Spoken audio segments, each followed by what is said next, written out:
শুভ সকাল, চলে এলাম নতুন একটি ব্লগ নিয়ে। আজকে হচ্ছে বৃহস্পতিবার, এখন বাজে সকাল প্রায় 7টার কাছাকাছি।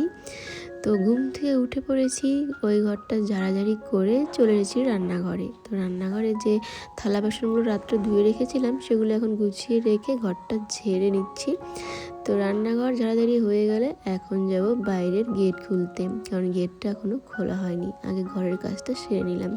তো গেটটা খুলে এখন এই বারান্দাটাও ঝাড়তে হবে, কারণ বারান্দাতে তো সারাদিনে কতবারই যে ঝাড়ি তার কোনো ঠিক নেই। তবে সকালবেলা উঠে না ঝাড়লে তো আর হয় না, বাসি বারান্দা বাসি ঘর এগুলো না ঝাড়লে ভালো লাগে না। তো এই ঝাড়াঝাড়ি করে নিচ্ছি। তো সারাদিনে কিন্তু এরপর আর অনেক ঝাড়াঝাড়ি আছে, কিন্তু সকালের কাজটাকে করে নিই। তো ঝাড়াঝাড়ি করে এখন হচ্ছে দেখো, রাত্রে যেহেতু গাড়ি নিয়ে আসে সোনুর বাবা, আর হচ্ছে সারাটা রাত এই যে বারান্দাতে এখন দেখি ওই কি বলে, কি পোকাগুলো হয় না, লাইটে আসে, তো সেই পোকাগুলো পড়ে থাকে। তো অনেকই কিন্তু নোংরা হয়ে যায়। তো বারান্দাটা ঝাড়াঝাড়ি হয়ে গেছে, এখন গেটের সামনেটাও একটু ঝেড়ে নিচ্ছি। তো গেটের সামনে ঝাড়ার জন্য ঝাড়ুটা আমি বাইরে ওই গলিতেই রাখি, ভেতরে এটা নিয়ে আসি না, এটা দিয়ে বাইরেটাই ঝাড়ি সবসময়। তো বাইরেটা ঝাড়ার পরে এখন একটু জল দিয়ে দিচ্ছি। কখনো ঝাড়ার আগেও জল দিই, না হলে না অনেক বালি টালি করে একদম শ্যাম্পু করার চুলগুলোর একদম অবস্থা খারাপ হয়ে যায়। তো এর জন্য তো এখন জল দিয়ে নিলাম, তারপরে চলে এসেছি যেগুলো জামা কাপড় ধোয়াধুয়ি করবো সেই জামা কাপড়গুলো বাথরুমের সার্ফে ভিজিয়ে রাখবো, তাহলে পরে কষ্ট হবে না জামা কাপড় ধুতে। যাই বলো, জামা কাপড় ধোয়ার কিন্তু একটা কষ্ট আছে, যারা হাতে ধোয় আর কি। তো তারপরে যেটা মেন কাজ সেটা হচ্ছে দাঁতটা ব্রাশ করে নেব, না হলে কোনো কাজেই শান্তি লাগে না। তো ব্রাশ ট্রাশ করে এখন একদম জামা কাপড় ছেড়ে নিলাম। তো মুখ টুক ধোয়া হয়ে গেছে, মোটরটা চালু করে নিলাম। মোটরটা ঠিক করা হয়েছে, কদিন আগে তো খুব অসুবিধা হতো, জল ঢেলে তারপরে জলটাতে হতো, এখন একাই হয়ে যাচ্ছে। আর এদিকে দেখো সোনুও ঘুম থেকে উঠে গেছে এত সকাল সকাল। তো ঠান্ডা চলে গেছে বললে ভুল, সকালবেলা কিন্তু আছে এখনও ঠান্ডা। তো তারপরে দেখো এই যে গাছগুলোতে জল দিয়ে নিলাম, এখন চলে যাচ্ছি রান্নাঘরের কাজকর্ম করতে। আর এদিকে এসে দেখি সোনু খুঁজছে কি খাবার টাবার আছে। তো এই যে এখন সোনু হচ্ছে দাঁত ব্রাশ করবে, ওকে হচ্ছে কলগেটটা লাগিয়ে দিলাম ব্রাশে। আর এদিকে এখন আমি আর কি যা যা সবজি আছে আগের দিনে সেগুলো একটু গরম করে নিচ্ছি, যেহেতু আগের দিন দাদা এসেছিলো, রান্নাটা একটু বেশি করেই করেছিলাম সবজিটা, তো খায়নি সেরকম কেউ, সবজিটা রয়েই গেছে। তো এইগুলো করতে হতে দেখো 7টা বেজে গেছে। ও হ্যাঁ, আমি আজকে একটু আগেই উঠেছিলাম, দেখো এখন 7টা বাজে, তখন ওই 6:30টার মতো বাজে আর কি। তো তারপরে এখানে হচ্ছে গান চালু করে নিয়েছি। সকালবেলা ঠাকুরের গান না শুনলে ভালো লাগে না। তো সোনুর ব্রাশ করা হয়ে গেছে, সোনুকে পাঠিয়েছিলাম হচ্ছে দোকানে ডিম আনার জন্য, টিফিন বানাবো। আর দেখো যাওয়ার সময় যে কত নকশা করছে, বলে আমি তো টুপি নেইনি, তো টুপি নেইনি বেরিয়ে গেছে, আবার বলছে টুপি দাও টুপি দাও। তারপর বললাম থেকে দোকানে যা, দোকান থেকে তারপর টুপি নিস। তো এদিকে দেখো আমি আজকে রান্না করবো জীবনে প্রথমবার শুটকি মাছ। আর এদিকে দেখো সোনু এসেছে ডিম নিয়ে, ওর জন্য টিফিন বানাতে হবে আমার। আর দেখো আমাকে এনে দিয়েছে বলে কত খুশি, আমাকে আবার জড়িয়ে ধরেছে। তারপরে এদের টিফিন বানাবো, যে আমি বাড়ি থেকে বন এনেছিলাম, তো বন দিয়ে ডিম টোস্ট বানাবো, ব্রেড ছিল না।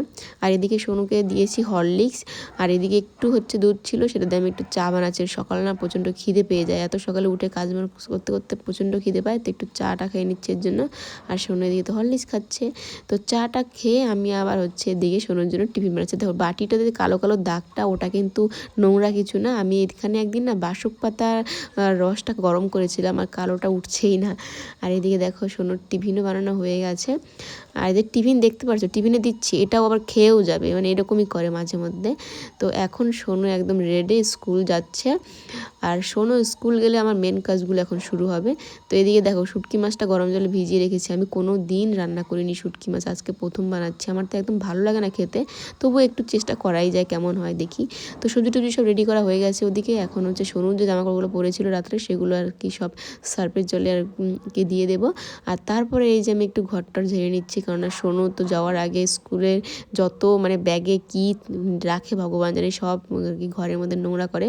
তো আর একবার না ঝাড়লে ভালো লাগে না, কারণ ঘর মোছার আগে ভালো মতো ঝাড়াঝাড়ি করলে ঘর মুছতে অতটা অসুবিধা হয় না। আর নোংরা থাকলে ঘর মুছলে দেবে পরে আরও বালি বালি লাগে। তো ঘর ঝাড়া হয়ে গেছে। দেখা যায় কুলগুলো, এগুলো হচ্ছে আগের দিনে বাড়ি থেকে এনেছি, যে কাকিদের বাড়ির সামনে গাছ থেকে পেরেছিলাম, তো ওই কাকি দিয়েছিল, কেউ খায়নি, তো আমি ভাবলাম শুকিয়ে পরে দেখা যাক কী বানানো যায়। তো এর জন্য রোদ্রে দিচ্ছি। দেখি মাঝে মধ্যে পাখিগুলো খেয়ে খেয়ে শেষ দিচ্ছে থালার থেকে, তাহলে কীরকম রাগ ওঠে। পেঁপে গাছে পেঁপেও নেই, পাখিদের অত্যাচারে এখন কুলগুলো খেয়ে নিচ্ছে। তো সোনুর এই দুটো জিনিস শুধু আগের দিনে ভিজা ছিল, ওটা মেলে দিলাম। আর এদিকে এখন দেখো আমি রান্না বসিয়েছি।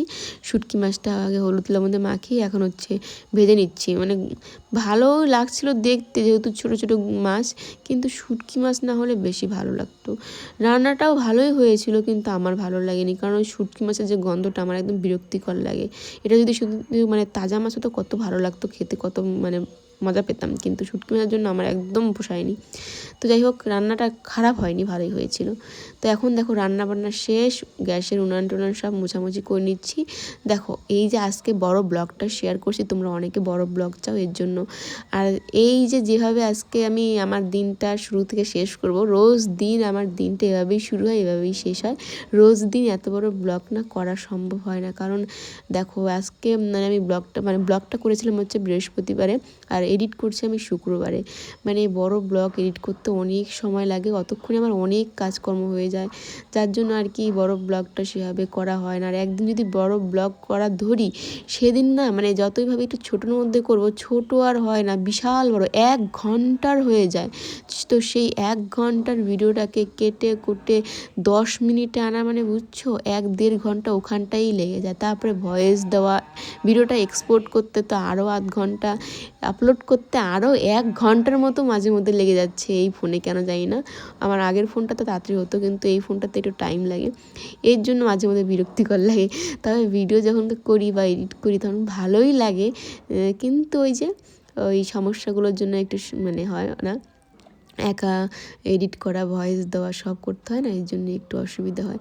আর যদি একটা মিনি ব্লগ হতো, আমি যখন ভিডিওটা করি তখনই একদম এডিট করে নিতে পারি, আর এই জন্যে আর কি মিনি ব্লগটা বেশি হয় দেওয়া। আর যাই হোক, তবু তোমাদের জন্য আমি মাঝে মধ্যে চেষ্টা করি। তো যেমন আজকে সকাল থেকে সারাদিন কী করছি তোমাদের সাথে শেয়ার করছি। তো দেখো বুধবারের দিনে আমি পুরো ঘরটার মুছেছিলাম, তবে আজকে বৃহস্পতিবার তাও আমি মুছছি, কারণ আমি ঘরটা রোজ দিনই মুছি। তবে বুধবারে একদম ভালো মতো একদম মুছেছিলাম, সার্ফে জল টল দিয়ে বারান্দাটা মুছেছিলাম।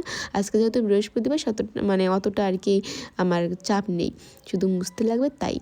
আর রোজ দিন ঘর নাকি না মুছলেও হয় অনেকে বলে, কিন্তু আমার যে না মুছলে ভালো লাগে না, কারণ ঘর যত পরিষ্কার থাকবে বিছানাটাও তত নোংরা কম হবে, এর জন্য রোজ দিন আমার ঘরটা মোছা। তবে ঘর মুছতে গেলে না অতটা আমার নোংরা জল বেরোয় না, তো বারান্দাটা মুছলে যে নোংরা জল বেরোয় সেটা একদিন তোমাদের সাথে শেয়ার করো, তোমরা অবাক হয়ে যাবে যে এত নোংরা জল বের হয় বারান্দা থেকে।